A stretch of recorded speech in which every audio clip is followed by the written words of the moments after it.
The heart of an Italian restaurant isn't in its gleaming kitchen or elegant dining room. It's in the recipes passed down through generations, in the secrets whispered over simmering pots of sauce that take 12 hours to perfect. That's what my late husband Marco always said, and what his grandmother Sophia taught me during those precious years before she passed. I'm Isabella Romano, though I was born Isabella Chen. At 35, I'm the widow of Marco Romano, former head chef of Romano's, one of Chicago's most celebrated Italian restaurants. Being Chinese American and marrying into a traditional Italian restaurant family wasn't easy, but Nonna Sophia had welcomed me with open arms, spending countless hours teaching me the family recipes that had made Romano's famous. "You have the gift, Bella," she'd say, watching me test the marinara for seasoning. "You understand that cooking isn't just about ingredients. It's about love, about family, about history." If only my mother-in-law Francesca shared that view. From the day Marco first brought me home, she'd made it clear that she didn't think a Chinese girl could ever truly understand Italian cuisine. Even after Marco and I opened our own restaurant, Bella Roma, she'd stop by only to criticize. The sauce was too thick, the pasta too al dente, the ambience not authentically Italian enough. Marco would laugh it off. "Mama's just set in her ways," he'd say, kissing my forehead. But customers don't lie, and our reservations are booked 3 months out. He was right. Bella Roma had become a sensation, earning rave reviews for our fusion of traditional Italian techniques with subtle Asian influences. Even some of Romano's regular customers started frequenting our place, drawn by our innovative takes on classic dishes. Then came the accident. A drunk driver, a rainy night, and suddenly I was a widow at 33. The grief was overwhelming, but I threw myself into the restaurant determined to honor Marco's memory by keeping our dream alive. That's when Francesca's subtle disapproval turned into open warfare. It started small, rumors spread among our suppliers about payment issues, despite our perfect record. Longtime customers suddenly canceled reservations, citing concerns about quality that somehow traced back to comments from Romano's staff. Our star sous chef, Tommy, was offered double his salary to move to Romano's main location.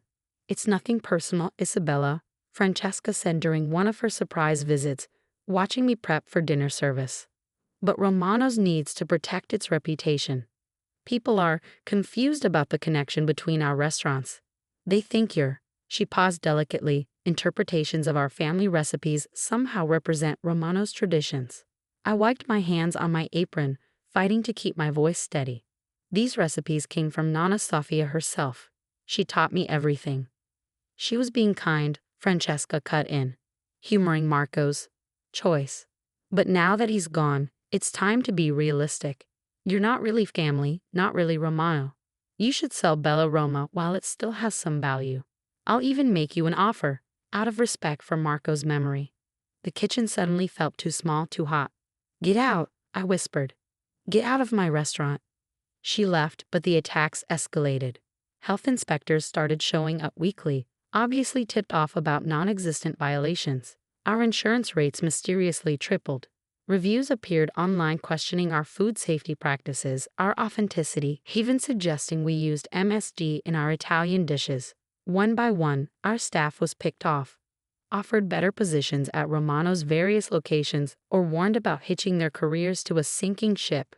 Even loyal Tony finally gave in when Francesca offered him the head chef position at their new downtown location. "I'm sorry, Isabella," he said, unable to meet my eyes. "But without Marco, maybe Mrs. Romano is right. Maybe it's time to let go."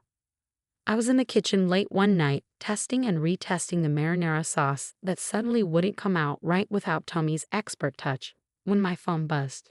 It was a text from Maria, Nonna Sophia's longtime housekeeper. "It's time. Come to the house tonight. Use the key she gave you." The key in question was a small, antique brass one that Sophia had pressed into my hand the week before she died.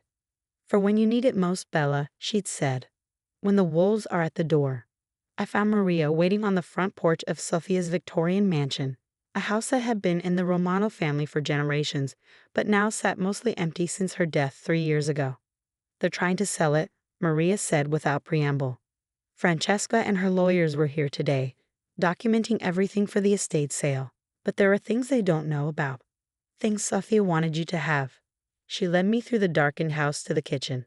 My favorite room, where I'd spent countless hours learning at Sophia's side. The massive cookbook shelf that dominated one wall held generations of Romano family recipes, or so everyone thought. Maria pressed a hidden catch, and the entire shelf swung forward, revealing a small room behind it. Sophia's real kitchen, she said softly, and her real recipes.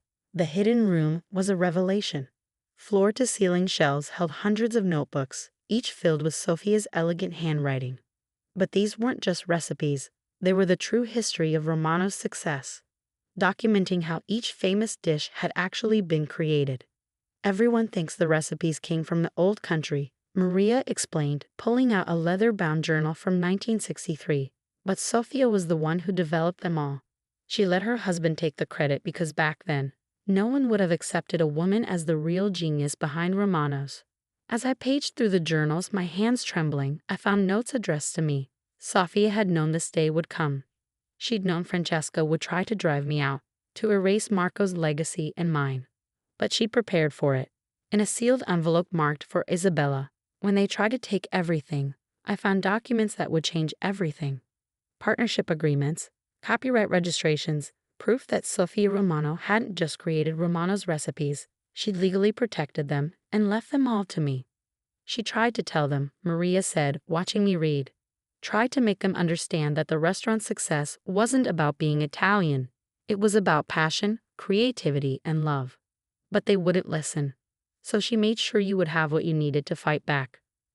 I stayed up all night in that hidden kitchen, reading through Sophia's journals. She documented everything. Every recipe development, every secret technique, and most importantly, every legal step she'd taken to protect her legacy. The next morning, as I drove to Roma for another day of fighting to keep my restaurant alive, my phone buzzed with a text from Francesca. Board meeting tomorrow at Romano's headquarters. Time to discuss buying you out for everyone's sake.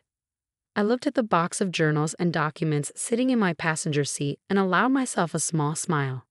Everyone's sake indeed, I whispered, thinking of Sophia's careful planning, of Marco's faith in me, of all the nights I'd spent perfecting these recipes that were now legally mine. Tomorrow would be interesting. The Romano's corporate headquarters occupied the top floor of a sleek downtown Chicago building, a far cry from the humble kitchen where the first Romano's restaurant had started. As I stepped out of the elevator carrying a large box of Sophia's journals and documents, I thought about how far the family business had come, and how far it had strayed from its roots. Francesca sat at the head of the conference table like a queen holding court, surrounded by board members, lawyers, and various family members who'd flown in for what they thought would be my surrender. Her perfect smile faltered slightly when she saw what I was carrying. "Isabella, dear," she said, her voice dripping artificial sweetness. "There's no need for dramatics. We're here to discuss a simple business transaction." I began setting out Sophia's journals on the table. "You're right, Francesca. This is about business. Specifically, about who actually owns the recipes that built the Romano restaurant empire. Those recipes have been in the Romano family for generations," one of the older board members protested. "Brought over from the old country by no one," I interrupted, opening the first journal to a marked page. "Because Sophia Romano created them all right here in Chicago, and she left proof."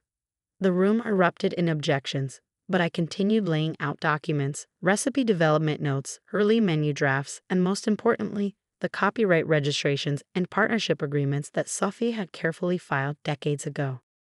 "Impossible," Francesca declared, but her face had lost some of its color. "Mama Sophia would never." "Never what?" I asked quietly. "Never protect her life's work? Never ensure it went to someone who truly understood its value? Someone who saw cooking the way she did, as an art that transcends nationality?" I pulled out a DVD, another gift from Sophia's secret room. Perhaps we should let her explain. The corporate boardroom had a large screen for presentations. As Sophia's face appeared on it, several family members gasped. The video had been recorded shortly before her death, and she looked directly into the camera with the fierce intelligence I remembered so well. "If you're watching this," she began, "it means my daughter-in-law Francesca is trying to destroy everything Isabella and Marco built. I knew she would. She never understood that great food comes from the heart, not from having the right last name." Francesca tried to speak, But Sophia's voice commanded attention even from beyond the grave. Every recipe that made Romano's famous came from my kitchen. Not Italy, not some mythical family history, from me. I let my husband take the credit because that's how things worked back then. But I made sure to protect my work legally, even if I couldn't take public credit. The video continued as Sophia detailed how she developed each signature dish, showing original notes and testing photos. She explained the legal framework she created to protect her intellectual property, and her decision to leave it all to me. Isabella understands what I always knew, Sophia's recording concluded. That food is about bringing people together, not keeping them apart. That innovation and tradition can coexist. That love is the secret ingredient that no amount of technique can replace. The recipes, the techniques, the rights to everything that made Romano successful, they belong to her now. When the screen went dark, the silence was deafening. I began distributing copies of the legal documents to the stunned board members. As you can see, I said calmly, every recipe currently in use at Romano's restaurants is legally my intellectual property. The marinara sauce that's sold in grocery stores? Mine. The famous meatball recipe? Mine. The secret blend of spices for the ossobuco? All mine. This is ridiculous, Francesca sputtered. You can't possibly expect. I expect several things, I cut in. First, all attacks on Bella Roma cease immediately. The health inspector visits, the supplier interference, the staff poaching, all of it stops today. I turn to the board members. Second, I'll be conducting a full audit of Romano's use of these recipes, including all product licensing and sales. I suspect I'm owed considerable royalties. You'll destroy everything we've built, Francesca protested. You'll ruin the Romano name. No, I replied softly. I'm going to honor it. Honor it the way Sophia taught me, with creativity, passion, and respect for both tradition and innovation. I pulled out one final document. This is a new licensing agreement. Romanos can continue using my recipes, our recipes, under certain conditions. First, Bella Roma becomes a full partner in the Romano restaurant group with all the support and resources that entails. The board members were already nodding, seeing the business sense in this arrangement. Second, I continued, we establish a culinary education program in Sophia's name, offering scholarships to aspiring chefs regardless of their background. And third, I looked directly at Francesca. You step down as CEO. It's time for new leadership. The vote was swift and decisive. Business people understand where their interests lie, and the board quickly realized that fighting me would mean losing the recipes that were the foundation of their success. Francesca left the meeting in tears, her carefully maintained image of control shattered. Within a week, she'd resigned and moved to Florida. Apparently that's where disgraced restaurant matriarchs go to retire. The changes that followed were both challenging and rewarding. Bella Roma became the flagship for a new line of fusion restaurants under the Romano banner. Tony returned as my executive chef, admitting he'd never been happy at the traditional Romano's location. Sophie would love what you're doing, Maria told me during the opening of our newest venture, a cooking school offering classes in both traditional Italian cuisine and innovative fusion techniques. She always said the future of food was in breaking down barriers, not building them up. The most satisfying moment came 6 months later, when I discovered a small local newspaper from 1965. In it was an interview with a young Sophia Romano, asked about her husband's successful restaurant. Her answer was telling. In cooking, as in life, the secret is not in holding on to the past, but in knowing how to adapt while keeping the important things: love, family, and the courage to try something new. The article now hangs in every Romano restaurant kitchen, next to a photo of Sophia and me taken in her kitchen years ago. In it, we're both laughing, covered in flour, trying to perfect what would become my signature dish, a fusion of her traditional arancini with Asian-inspired filling. Last week, I found my own daughter, Sophia, named for her great-grandmother, experimenting in our home kitchen. She had one of Sophia's old journals open, but was adding her own notes in the margins. "Mama," she said excitedly, "what if we try adding lemongrass to Nonna's marinara?"